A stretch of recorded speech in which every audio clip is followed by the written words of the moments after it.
Hello everyone, welcome to all on our YouTube channel अनुतज्ञ। I hope आप बहुत अच्छे से पढ़ रहे हैं स्टूडेंट्स। तो बोर्ड एग्ज़ाम्स बहुत पास हैं। पीवाई क्यूज़ करें एंड सैम्पल पेपर्स करें, स्टार्ट कर दें अभी से ही, ठीक है। तो लास्ट क्लासेस में हमने इलेक्ट्रिसिटी डिस्कस किया था। इलेक्ट्रिसिटी हम बेसिक से पढ़ रहे हैं 10th क्लास के लिए, ठीक है। तो शुरू में हमने इंट्रोडक्शन पार्ट कवर कर लिया था, उसके बाद आपको मैंने प्रॉपर्टीज़ पढ़ा दी थी, चार्जेस पढ़ा दिए थे, चार्ज क्या होता है, प्रॉपर्टीज़ क्या होती हैं चार्ज की, ये सब हमने डिस्कस कर लिया था। तो इसमें आई होप, मुझे लगता है कि आपको कोई भी प्रॉब्लम नहीं आ रही होगी, इसमें कोई डाउट नहीं होगा। अगर कोई भी डाउट है तो आप कमेंट सेक्शन में मुझे लिख के बताइएगा, ठीक है स्टूडेंट्स। स्टार्ट करें आज। बहुत ही ब्यूटीफुल लॉ है, एक्सपेरिमेंटल लॉ है, ठीक है। एक्सपेरिमेंट के बेसिस पे कुलाम्स ने एक लॉ दिया हमें, जिसका नाम है कुलाम्स लॉ। इसको हम इनवर्स स्क्वायर लॉ भी बोलते हैं। इनवर्स स्क्वायर लॉ क्यों बोलते हैं ये अभी बताएंगे आपको, ठीक है। कुलाम साइंटिस्ट थे जिन्होंने चार्ज बताया था। चार्ज की एसआई यूनिट कुलाम्स होती है, इन्हीं के ऊपर कुलाम्स की एसआई यूनिट चार्ज की रखी गई थी, ठीक है। तो एक्सपेरिमेंट के बेसिस पे इन्होंने एक लॉ दिया, वो देखेंगे अपन क्या दिया। 9th क्लास में आपने पढ़ा था ग्रेविटेशनल लॉ, सबको पता है ग्रेविटेशनल लॉ, ठीक है। लॉ ऑफ ग्रेविटेशन क्या है?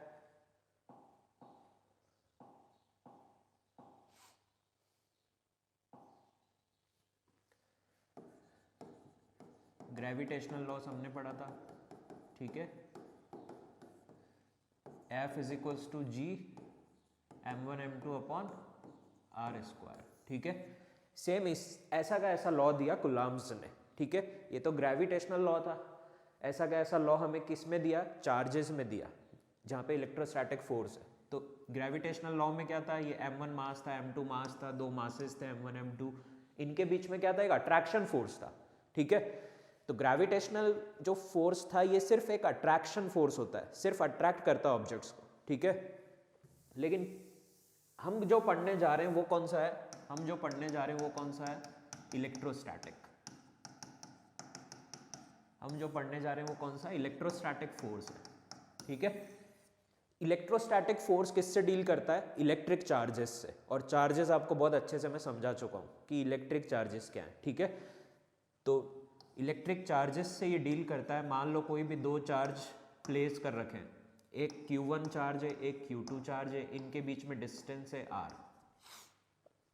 इलेक्ट्रोस्टैटिक नाम से हम पता लगा रहे हैं कि इलेक्ट्रोस्टैटिक किससे डील करता है? इलेक्ट्रिक चार्जेस से।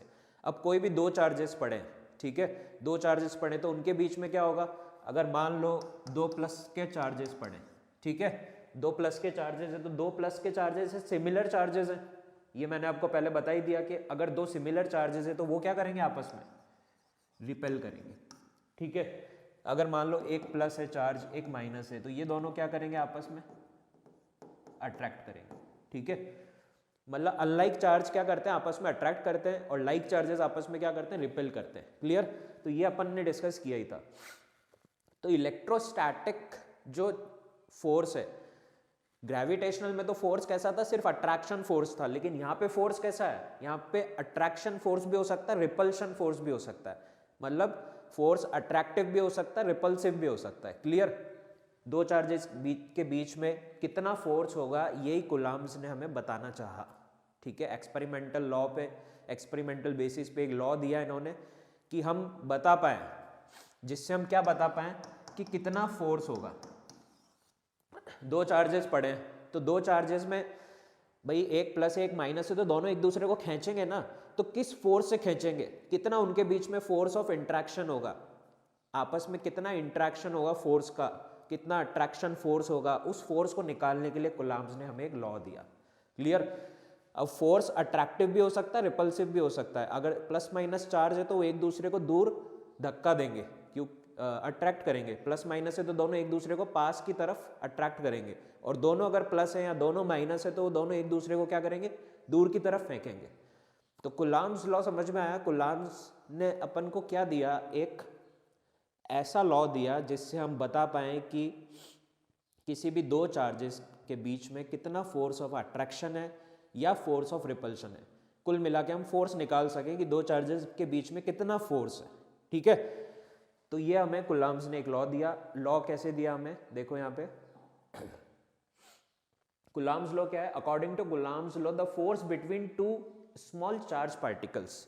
अब यहाँ पे जो चार्ज पार्टिकल्स है वो पॉइंट चार्जेस है। पॉइंट चार्जेस मतलब बहुत छोटे छोटे चार्जेस है, ठीक है।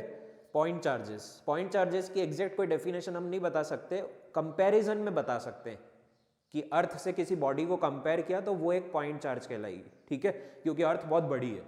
या फिर अगर हमारे पास बड़े चार्जेस है तो उनको हम बहुत दूर दूर ले जाके रख देंगे तो हम उनको पॉइंट चार्जेस की तरह ट्रीट कर लेंगे कि वो हमारे पॉइंट चार्जेस हो गए। तो यहाँ पे बात पॉइंट चार्जेस की हो रही है, ठीक है। तो according to Coulomb's law the force between two small charge particles is directly proportional to the product of the charges, ठीक है। सेम ऐसा का ऐसा लॉ किसमें दिया था? ग्रेविटेशन में दिया था, ठीक है। तो क्या कहना चाह रहा है ये देखो यहाँ पे बताते हैं आपको। कुलाम्स ने लॉ दिया कि force is directly proportional to the product of the charges, ठीक है। पहली लाइन तो ये दी इन्होंने कि फोर्स किसके डायरेक्टली प्रोपोर्शनल है। डायरेक्टली प्रोपोर्शनल मतलब डायरेक्ट रिलेशन, अगर ये बढ़ता है तो ये भी बढ़ेगा। इट मीन्स ये दोनों क्या है? आपस में डायरेक्टली प्रोपोर्शनल है, ठीक है। तो इन्होंने क्या दिया? Force is directly proportional to the product of the charges, ठीक है। अब एक चार्ज Q1 है, एक Q2 है। जितना ज़्यादा चार्ज की वैल्यू बढ़ेगी, जितना ज़्यादा चार्ज की वैल्यू बढ़ेगी उतना ज़्यादा उनके बीच में फोर्स बढ़ेगा कि नहीं भाई? एक तो छोटे चार्जेस हैं, 5-5 कूलाम के हैं, तो उनके बीच में फोर्स ज़्यादा होगा या 50-50 कूलाम के चार्जेस के बीच में फोर्स ज़्यादा होगा? आ रहा समझ में स्टूडेंट्स, ठीक है। तो छोटे चार्जेस होंगे तो उनके बीच में फोर्स कमज़ोर होगा, बड़े चार्जेस होंगे तो उनके बीच में फोर्स क्या होगा? स्ट्रांग होगा, ठीक है। तो उन्होंने एक लाइन दी हमें, एक्सपेरिमेंटल लॉ है, ठीक है। F is directly proportional to the product of the charges, मतलब दोनों चार्जेस के प्रोडक्ट के प्रोपोर्शनल होगा फोर्स। जितना ज़्यादा चार्जेस उतना ज़्यादा फोर्स, क्लियर। एक इन्होंने दिया कि F is directly proportional to 1/r²। Directly proportional to 1/r² भी बोल सकते हैं और इनवर्सली प्रोपोर्शनल टू r² भी बोल सकते हैं। Inversely proportional to r², inversely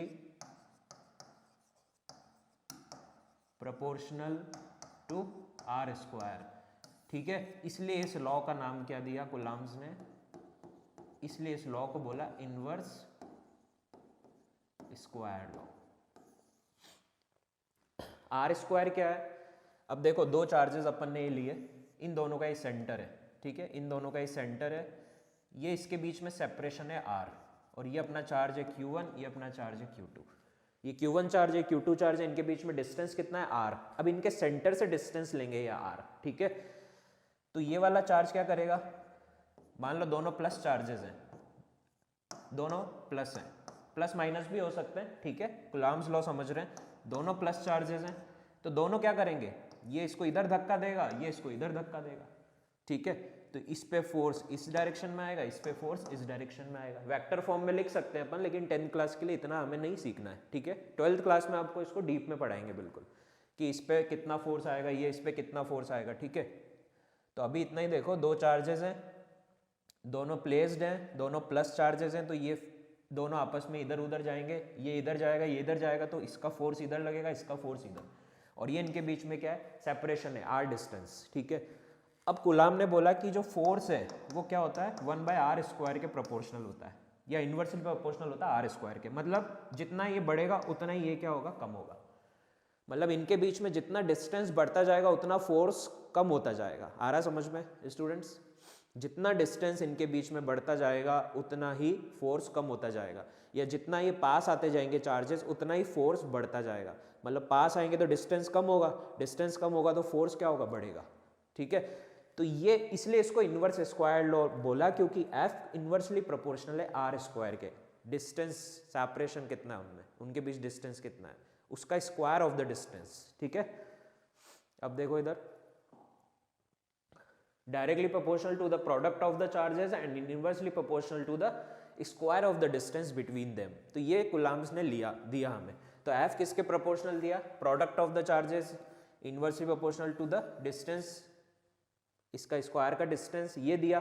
तो अब हम इन दोनों इक्वेशन को कंपाइल करें, कपल करें, तो हम ये लिख सकते हैं कि F is directly proportional to the Q1 Q2 by capital Q होगा, Q1 Q2 बाय r², ये हम लिख सकते हैं, ठीक है। अगर इन दोनों इक्वेशन को हम एक साथ कंबाइन कर दें, कंपाइल कर दें, तो F क्या लिख सकते हैं हम, directly proportional to Q1 Q2 upon R square लिख सकते हैं। क्लियर। अब हमें पता है कि जब भी प्रोपोर्शनलिटी साइन हटता है तो एक कांस्टेंट की वैल्यू आती है। जब भी प्रोपोर्शनलिटी साइन हटता है, कहीं से भी प्रोपोर्शनलिटी साइन हटेगा तो एक कांस्टेंट की वैल्यू आएगी। और K यहाँ पे क्या है अपना, K यहाँ पे क्या है, कांस्टेंट है। और ये ऐसा कांस्टेंट है जो किस पे डिपेंड करता है, मीडियम पे डिपेंड करता है। मतलब मीडियम क्या होगा, एयर है, वाटर है, वैक्यूम है, ऑयल है, किस मीडियम में चार्ज को रख रखा है अपन ने, ठीक है। तो उस हिसाब से फोर्स भी क्या होगा, उसका चेंज होगा। क्लियर। तो F इज इक्वल टू के Q1 Q2 by are square. के अपना क्या है, कांस्टेंट जो मीडियम पे डिपेंड करता है। और K की वैल्यू आपको याद रखनी है, कांस्टेंट है, कांस्टेंट की वैल्यू क्या होगी, स्टैंडर्ड। और ये जो वैल्यू है किसके लिए, एयर, वैक्यूम या फिर फ्री स्पेस के लिए। ठीक है स्टूडेंट्स, क्लियर हो रहा है कूलम्ब्स लॉ। अच्छे से यहाँ पे ध्यान दो इस पे। ये दो चार्जेस हो गए अपने, इनके बीच में r डिस्टेंस हो गई, सेंटर से दोनों प्लस चार्जेस है तो एक दूसरे को रिपेल करेंगे। कुल मिला के हम पढ़ रहे हैं कि दो चार्जेस है तो उनके आपस में बीच में फोर्स क्या होगा, कितना अट्रैक्टिव फोर्स होगा या कितना रिपल्सिव फोर्स होगा, वो कूलम्ब्स के फॉर्मूले से हम फाइंड आउट कर सकते हैं। के अपना कांस्टेंट है, एयर और वैक्यूम के लिए वैल्यू कितनी होती है के की, 9 × 10⁹ यूनिट कैसे निकालेंगे के की, के की यूनिट कैसे निकालेंगे, देखो के क्या है, F इज इक्वल्स टू के Q1 Q2 upon are square. हमें इस के की यूनिट निकालनी, कौन सी यूनिट, ऐसा यूनिट। और ऐसा यूनिट क्या होती है, ऐसा यूनिट को एमकेएस सिस्टम भी बोलते हैं, ठीक है। मीटर किलोग्राम सेकंड में जो यूनिट्स एक्सप्रेस करते हैं वही ऐसा यूनिट होती है। System international standard convention follow कर रखा है, ठीक है। तो के Q1 Q2 upon are square, के की यूनिट निकालेंगे तो मैं क्या करूं, इन सबको इधर भेज देता हूं, के इज इक्वल टू कर देता हूं F इंटू आर स्क्वायर, इधर चला जाएगा, divided by Q1 Q2। Force की ऐसा यूनिट न्यूटन होती है, बहुत अच्छे से पता है आपको, केजी मीटर पर सेकेंड स्क्वायर। आर की यूनिट क्या होगी, रेडियस, डिस्टेंस, डिस्टेंस की यूनिट क्या होगी, सेंटीमीटर होगी, मीटर होगी। लेकिन अपन तो ऐसा ही सिस्टम में काम कर रहे हैं, मतलब मीटर किलोग्राम सेकेंड, ऐसा ही क्या होता है, एमकेएस, ठीक है। अपन तो इसमें काम कर रहे हैं एमकेएस सिस्टम में। तो मीटर किलोग्राम सेकेंड, तो आर की यूनिट क्या हो जाएगी, metre square, divided by Q की यूनिट पता ही है, ऐसा ही, क्यू की यूनिट क्या है, ऐसा ही चार्ज की, कुलाम, कुलाम मल्टीप्लाई बाय कुलाम। तो के की यूनिट क्या आ गई निकल के, न्यूटन मीटर स्क्वायर पर कुलाम स्क्वायर। ये के की यूनिट है, देखो यही लिखी है, ये देखो के की वैल्यू तो अपन को ध्यान रखनी है, किसके लिए है, एयर, वैक्यूम या फ्री स्पेस के लिए वैल्यू, ठीक है। और न्यूटन मीटर स्क्वायर पर कुलाम स्क्वायर। Clear students. अब आगे देखो, के को कुछ जगह अपन 1/4 एप्सिलॉन नॉट भी लिखते हैं, ये भी तुम्हें पता होना चाहिए। इसको हम क्या बोलते हैं, इसको हम बोलते हैं, इसको हम बोलते हैं एप्सिलॉन, ठीक है। और नीचे 0 होगा तो इसको आगे लिख देंगे नॉट, एप्सिलॉन नॉट इसका नाम है। एप्सिलॉन नॉट बोलते हैं इस सिंबल को, ई नहीं है ये, ठीक है। इसको ई मत समझ लेना, इसको मत बोल देना 1/4 ई। क्लियर। के क्या है यहाँ पे, 1/4 एप्सिलॉन नॉट। एप्सिलॉन नॉट क्या होता है, परमिटिविटी ऑफ फ्री स्पेस, ठीक है। आगे जाके इसको डिस्कस करेंगे। परमिटिविटी ऑफ फ्री स्पेस मतलब फ्री स्पेस या एयर वैक्यूम में कितना परमिटिविटी है, कितना परमिट करने के लिए हमें अलाउ कर रहा है वो आपस में पास होने के लिए, ठीक है, परमिट कर रहा है। तो के क्या होता है, 1/4 एप्सिलॉन नॉट। ये कुछ जगह लिखा रहता है, तो फॉर्मूला अपना क्या हो जाएगा, फॉर्मूला क्या हो जाएगा अपना, F इज इक्वल्स टू क्या है, के Q1 Q2 upon are square है, यही फॉर्मूला पढ़ा अपन ने। तो F इज इक्वल टू क्या हो जाएगा, के की वैल्यू रख देंगे अपन 1/4 epsilon naught Q1 Q2 upon are square, ये अपना हो गया F, ठीक है। 10th लेवल का अपन पढ़ रहे हैं ये, बिल्कुल ये हो गया। देखो 1/4 epsilon naught Q1 Q2 upon are square. और एप्सिलॉन नॉट की वैल्यू भी आपको ध्यान रखनी है। एप्सिलॉन नॉट की वैल्यू क्या होती है, 8.85 × 10⁻⁻12।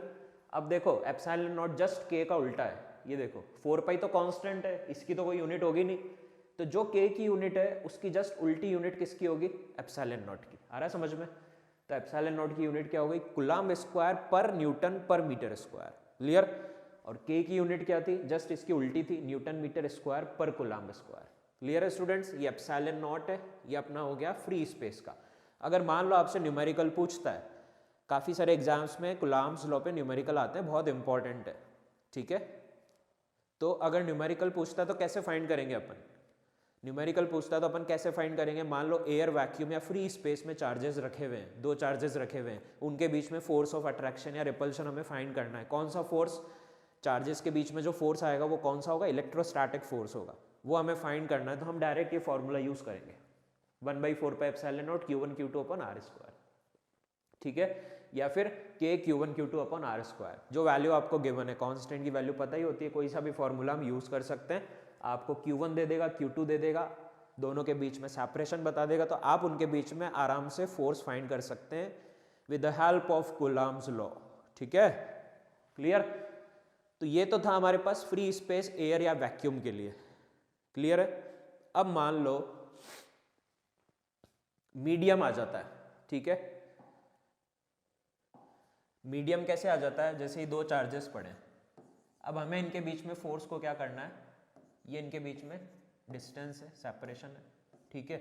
अब इनके बीच में हम क्या कर देते हैं, कोई भी मीडियम इंसर्ट कर देते हैं। ये हमने क्या किया, मीडियम इंसर्ट कर दिया,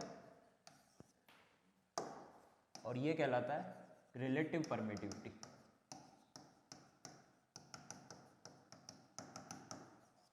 ठीक है, ये रिलेटिव परमिटिविटी है, मतलब हमने क्या किया, कोई भी दो चार्जेस हैं, अगर उनके बीच में हमें फोर्स कम करना है, मान लो दो चार्जेस एयर में है या फ्री स्पेस में है, तब तो उनके बीच में फोर्स क्या होगा, बहुत ज़्यादा होगा। लेकिन मान लो हमें कम करना है फोर्स को, तो हमने उनके बीच में क्या कर दिया, एक मीडियम इंसर्ट कर दिया, कुछ भी मीडियम कर दिया। जैसे उन दोनों चार्जेस को हम पानी में लेके, ऑयल में ले गए, तो उन दोनों चार्जेस को अगर पानी में रख देते हैं तो water acts as a medium here, ठीक है, वाटर मीडियम का काम करेगा। तो अब वाटर मीडियम का काम करेगा, तो वाटर अगर आ गया तो उसकी वजह से उनके बीच में जो फोर्स पहले था वो नहीं रहेगा, फोर्स कम हो जाएगा। और कितने अमाउंट से कम होगा, एप्सिलॉन आर के अमाउंट से, क्योंकि एप्सिलॉन आर क्या है, यहाँ पे रिलेटिव परमिटिविटी है, ठीक है। तो देखो यहाँ लिख रखा है मैंने, अगर मीडियम में रख देते हैं तो इलेक्ट्रोस्टैटिक फोर्स क्या होगा, if we introduce a medium between the charges the electrostatic force decreases by an amount epsilon r.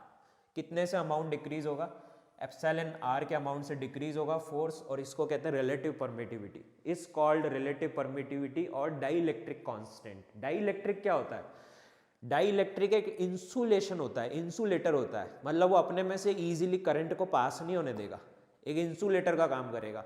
तो जब इजीली उसमें बीच में से करंट पास नहीं होगा तो इलेक्ट्रॉन्स इजीली ट्रांसफर नहीं होंगे, तो फोर्स ऑटोमेटिकली कम हो जाएगा, क्लियर। तो उसको डाइइलेक्ट्रिक बोलते हैं, ठीक है। तो इसका नाम डाइइलेक्ट्रिक कांस्टेंट भी है और रिलेटिव परमिटिविटी भी है। ये एक इंसुलेशन का काम कर रहा है, इसका नाम डाइइलेक्ट्रिक कांस्टेंट भी और रिलेटिव परमिटिविटी भी है, ठीक है। तो मीडियम जैसे ही रख देंगे हम, तो इलेक्ट्रोस्टैटिक फोर्स क्या होगा, जैसे ही मीडियम में चार्जेस को रख दिया तो इलेक्ट्रोस्टैटिक फोर्स क्या होगा, डिक्रीज होगा। कितने अमाउंट से डिक्रीज होगा, एप्सिलॉन आर से डिक्रीज होगा, क्लियर। तो अगर इसका फॉर्मूला हमें लिखना है मीडियम का, तो कैसे लिखेंगे अपन, अगर मान लो मीडियम है, मीडियम है तो इसको कैसे लिखेंगे अपन, force is equals to, medium के लिए कैसे लिखेंगे इसको हम, 1/4 pi epsilon naught Q1 Q2 upon are square. ये फोर्स तो अपना था ही, ठीक है। अब एप्सिलॉन आर को मैं किधर रखूं, इधर, मुझे तो मीडियम का निकालना है, तो मीडियम के लिए एप्सिलॉन आर तो आएगा ही आएगा, क्योंकि मीडियम है। अब वाटर के लिए एप्सिलॉन आर की वैल्यू अलग होगी, ऑयल के लिए अलग होगी, किसी चीज़ और चीज़ के लिए अलग होगी, किसी और मीडियम के लिए अलग होगी, वो एप्सिलॉन आर आपको क्वेश्चन में गिवन रहेगा, ठीक है। तो अब एप्सिलॉन आर में ऊपर रखूं या नीचे रखूं फॉर्मूले में, अगर एप्सिलॉन आर ऊपर रखते हैं तो एप्सिलॉन आर बढ़ेगा, मतलब जो मीडियम है वो और बढ़ रहा है, तो फोर्स कम होना चाहिए भाई। एप्सिलॉन आर जितना बढ़ेगा तो फोर्स कम होगा ना, एप्सिलॉन आर तो क्या है, डाइइलेक्ट्रिक है, तो इंसुलेशन जितना बढ़ेगा उतना ही फोर्स कम होगा। तो अगर एप्सिलॉन आर को मैं यहाँ रख देता हूँ तो वो बढ़ेगा तो एफ भी बढ़ेगा, तो गलत हो गया। तो एप्सिलॉन आर को अगर मैं यहाँ मल्टीप्लाई करता हूँ नीचे, अब देखो एप्सिलॉन आर बढ़ रहा है तो एफ क्या होगा, कम, क्योंकि इन्वर्स रिलेशन आ गया, इन्वर्स रिलेशन आ गया ना, एप्सिलॉन आर बढ़ रहा है तो एफ क्या होगा, कम होगा। तो हमें भी पता है एप्सिलॉन आर बढ़ेगा मतलब इंसुलेशन बढ़ेगा, मतलब मीडियम में चला गया, मीडियम बढ़ेगा तो फोर्स ऑटोमेटिकली कम होना ही होना है दो चार्जेस के बीच में। आ रहा है स्टूडेंट समझ में? तो ये इसका फॉर्मूला बन गया मीडियम का। तो दो फॉर्मूले बन गए हमारे पास, एक तो एयर वैक्यूम या फ्री स्पेस में फोर्स निकालना है, इलेक्ट्रोस्टैटिक फोर्स दो चार्जेस के बीच में, तो वो तो क्या होगा k q1 q2 upon are square, या फिर 1/4 pi epsilon naught q1 q2 upon are square, ठीक है। और अगर मीडियम में निकालना है, किसी मीडियम में चार्जेस को रख दिया तो फॉर्मूला क्या होगा 1/4 पाई एप्सिलॉन नॉट, उसके साथ एक एप्सिलॉन आर भी आ जाएगा ये, और ये आपको गिवन रहेगा क्वेश्चन में, ठीक है। एप्सिलॉन आर भी आ जाएगा q1 q2 upon are square. देखो किसी भी चीज़ को रटना नहीं है, अगर हम रटेंगे तो वो ज़्यादा दिन तक सस्टेन नहीं करेगी, ठीक है, और एरर आने के चांस है रटोगे तो हमने यहाँ रटा नहीं है एप्सिलॉन आर को, इस फॉर्मूले को रटना नहीं है, हमने एप्सिलॉन आर को कैसे लगाया वो आपको बता दिया मैंने, ठीक है। तो ये मीडियम का हो गया, और हमने जो निकाला था वैक्यूम का कितना हो गया, वैक्यूम का हो गया 1/4 pi epsilon naught q1 q2 upon are square, ये तो वैक्यूम का हो गया, और मीडियम का ये हो गया, ठीक है। तो मीडियम और वैक्यूम में अगर रिलेशन निकालना हो तो कैसे निकाल सकते हैं अपन, 1/एप्सिलॉन आर को अलग कर देते हैं इधर, ठीक है, 1/एप्सिलॉन आर को अलग कर दिया अपन ने। अब देखो इस 1/एप्सिलॉन आर को अलग कर दिया तो बाकी जो बचा 1/4 pi epsilon naught q1 q2 upon are square, बचा कितना, multiply by 1/4 pi epsilon naught q1 q2 upon are square बचा, ठीक है। तो F medium is equals to कितना हो गया, 1/एप्सिलॉन आर को अलग रख दिया, और ये पूरा क्या हो गया, इस पूरे को अपन क्या लिख सकते हैं, F ऑफ वैक्यूम, क्योंकि ये वैक्यूम का फोर्स है, ये देखो ये वैक्यूम का फोर्स है, तो इस पूरे को लिख दिया F ऑफ वैक्यूम, तो F, तो इसको हम क्या लिख सकते हैं 1/एप्सिलॉन r multiply by F of vacuum, तो F मीडियम कितना हो गया, मीडियम इज इक्वल्स टू हो गया F vacuum divided by epsilon R. मतलब ऐसा क्वेश्चन भी आ सकता है, दोनों फोर्स के बीच में रिलेशन पता होना चाहिए अपन को, medium is equal to vacuum upon epsilon R, clear. यहाँ पे अपन को रिलेशन पता होना चाहिए दोनों के बीच। ये देखो ये मैंने यहाँ निकाल रखा है, इंसुलेटिंग मटेरियल होता है और वेरी पुअर कंडक्टर होता है इलेक्ट्रिक करंट का, उसको बोलते हैं डाइइलेक्ट्रिक। डाइइलेक्ट्रिक ऐसा मटेरियल है, ऐसी चीज़ है जो पुअर कंडक्टर होगा इलेक्ट्रिक करंट का, तभी तो फोर्स कम होगा चार्जेस के बीच में। तो ये मीडियम का हो गया, वैक्यूम का हो गया, ये मीडियम इज इक्वल टू 1/एप्सिलॉन आर इंटू दिस, तो मीडियम इज इक्वल टू 1/एप्सिलॉन आर, और इसको हम लिख सकते हैं एफ वैक्यूम, तो एफ मीडियम कितना हो गया, F vacuum upon epsilon r. तो आज मैंने क्या डिस्कस किया, आज मैंने ये डिस्कस किया कूलॉम्स लॉ डिस्कस किया, जो बहुत ही इंपॉर्टेंट लॉ है, one of the most important law है इलेक्ट्रिसिटी में, ठीक है। दो चार्जेस के बीच में कितना फोर्स होगा, उस फोर्स को कैसे निकालेंगे, अगर चार्जेस मीडियम में रख दिए तो तब उस फोर्स को कैसे निकालेंगे, तो सारी चीज़ अपन ने यहाँ पे डिस्कस करी, ठीक है। तो इसके ऊपर अपन कुछ न्यूमेरिकल्स करेंगे नेक्स्ट लेक्चर में, ठीक है। लेक्चर्स में आप बने रहिए बहुत अच्छे से, और कोई भी डाउट आता है, कोई कन्फ्यूजन आता है तो आप कमेंट्स में लिख सकते हैं, ठीक है। वहाँ पे फ़ोन नंबर भी दे रखा है डिस्क्रिप्शन में, व्हाट्सअप भी कर सकते हैं। कुल मिला के आपका डाउट क्लियर होना चाहिए, डाउट्स नहीं रहने चाहिए, अगर डाउट रहे ज़िंदगी में तो बहुत प्रॉब्लम देंगे आगे जाके, क्लियर। तो अपने डाउट्स को बढ़ने मत दो, टाइम टू टाइम अपने डाउट्स को क्लियर करते चलो, ठीक है students, okay. So thank you so much.